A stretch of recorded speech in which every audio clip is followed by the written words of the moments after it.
Can you go ahead and just read 3 out loud for us? Oh, you're on mute. Okay. Humorous television advertisements are the only effective ones. For if something is humorous, it will not only attract people's attention, it will hold their attention long enough for a message to be conveyed. And obviously, for an advertisement to be effective, it must convey its message. Awesome. So as soon as we read our okay, so who wants to go ahead and tell us that in their own words? So Jessica, do you want to go ahead and explain the stimulus to us? What's going on? Sure, yes. So the author is saying that basically only humorous television ads are going to be effective. Mhm. Doesn't say anything else, so we can only assume only. Mhm. He says that basically if it's humorous, it will not only attract people's attention, so like capture them, but it will also hold their attention in order for that message to be conveyed. And then in order for an advertisement to be effective, it has to convey the message. Awesome. So what is our conclusion here, Ashley? That last sentence, and obviously for an advertisement to be effective, it must convey its message. Does everybody agree with that? I thought the first sentence was. Okay, I think that's really tricky. I agree, the first sentence. Because it does say and obviously, so we're like, hey, and this must be where it's going. But I do think our support here leads up to that. But then in turn, we use this last sentence to support our first sentence, where we're saying, hey, humorous television advertisements are the only effective ones. But then what is our gap between our reasoning? Well, I guess now that we found our conclusion, we would read our question stem. And so what kind of question is this, Jenny? What kind of question is? Yeah.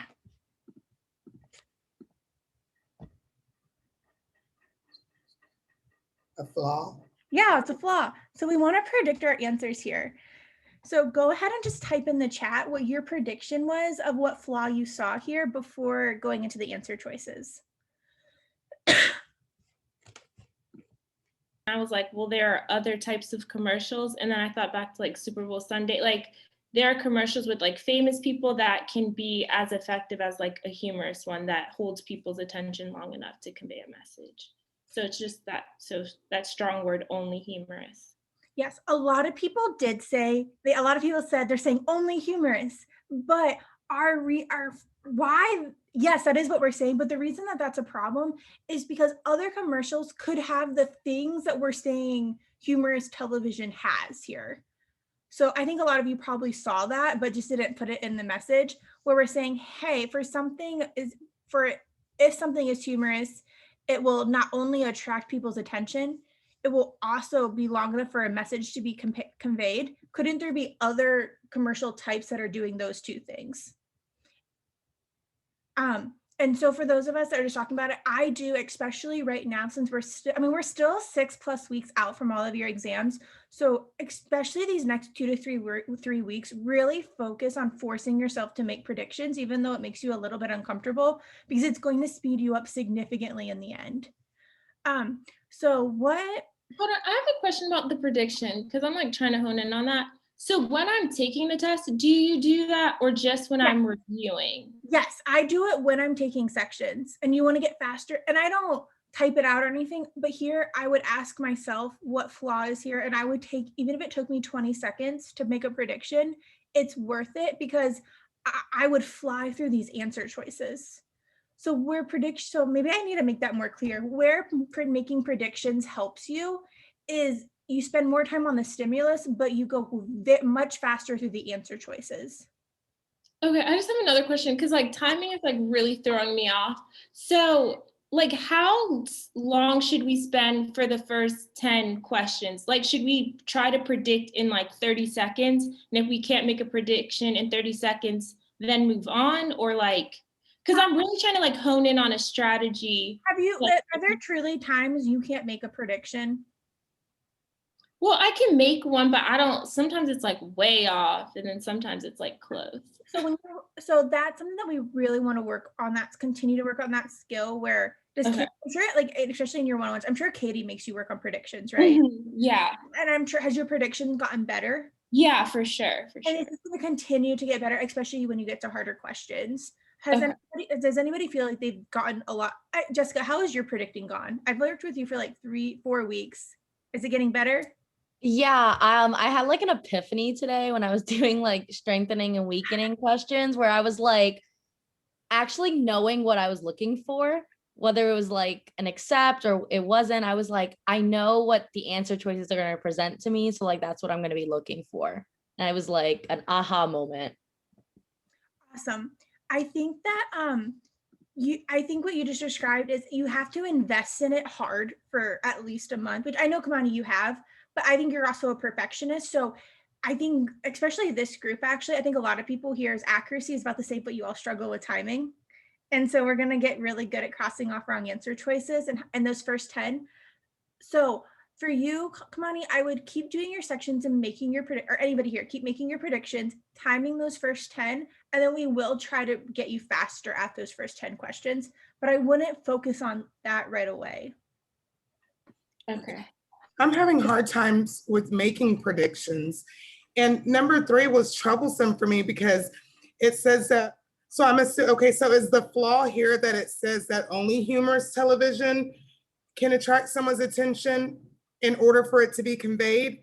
Is that what the flaw is that they assume that only humorous television advertisements can do that, or? Yeah, our conclusion here is, well, essentially it's humorous television ads are the only effective ones. So that's what we're saying. However, our only support for that is because like if something is humorous, it will do these 2 things and these 2 things are good.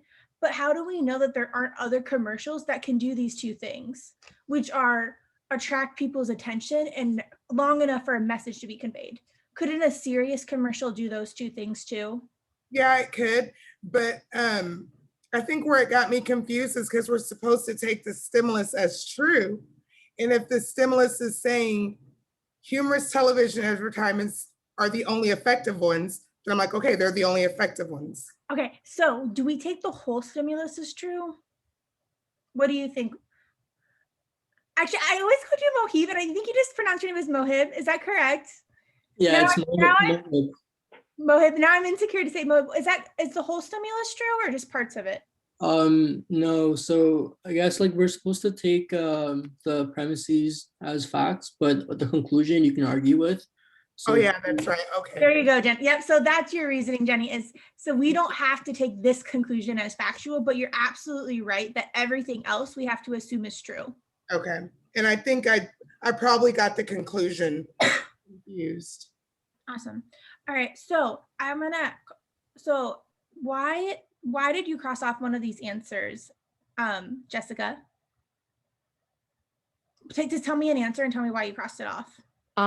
C. It talks about necessary sufficient conditions. I didn't take this as a conditional Yeah, error. there's no conditionals going on here whatsoever. So as soon as I read that, I was like, yeah, no, I crossed that off in about 5 seconds. What about you, Jenny? What answer would you cross off? The wrong answer apparently, but I crossed off D. Okay, why did you cross D off? Is that the right answer? No. Okay, because the word effective, I didn't see it being used differently. Yeah, I mean, I think the fancy way, the fancy word for this flaw is called equivocation. Mhm. So that would be like whenever they're talking about dogs barking and tree bark, right? And they're trying to act as if it's the same. It's like, no, we're not using equivocation at all. All right, Kamani, what would you cross off?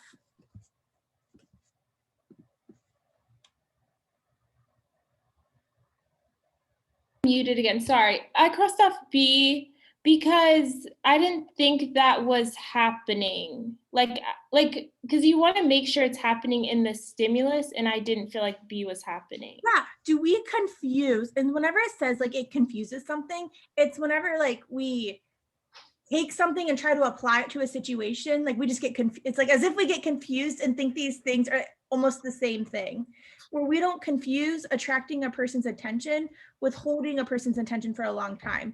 Our stimulus very clearly says, hey, these are 2 separate things and one does lead to the other, but we don't confuse them at all. All right, what did you cross off, Mohib? I would cross out E just because like we don't know that we don't know the advertisement's only purpose or like what that is. So Yeah, only purpose is to convey its message. We don't know that. And even if that were true, even if that did happen, is that a problem for our conclusion? It's completely out of scope. It's like, who cares? So then, Yeah. Jessica, why is A our right answer? Well, it matches our pre-phrase and also too, it says that nothing but humor, right? So only humor can attract their attention and hold the message long enough to be conveyed. So it, in my opinion, it connected the conclusion and the premises together to make like a whole argument flaw. Yeah, and what are the two questions we want to ask ourselves on a flaw question, Jessica, Um, for the answer choices? Does anybody know? is it a problem that That's one of them. And what's the first one? Is Did it it happen? happening? Yes. Did it happen? Is it a problem? So as we go through these, so for example, E, did it happen? Did it take for granted? No, that never happened. So we don't even have to ask the second question. But here we would ask ourselves for A, did it take for granted that nothing but humor can do these two things? Yes, absolutely. Is it a problem that it took that for granted? Yes, absolutely. Since we say yes to both of those answers, A is the correct answer.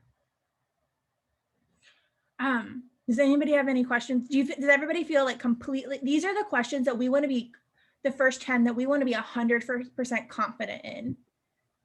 For me, like I get the question and the answer, but just for the pre-phrase, like how detailed should it be? Like should it just be like an alternative cause or like or alternative like situation? Like here I think Here? just yeah. I think simple prefaces are good after you get, I think for a week or two, I'm speaking more so to you directly, maybe make a little bit more of an advanced preface to get comfortable with it. And then you'll get to the point where you can say more broad things in your head, if that makes sense. Like almost go too far to bring it back. Yeah. Okay.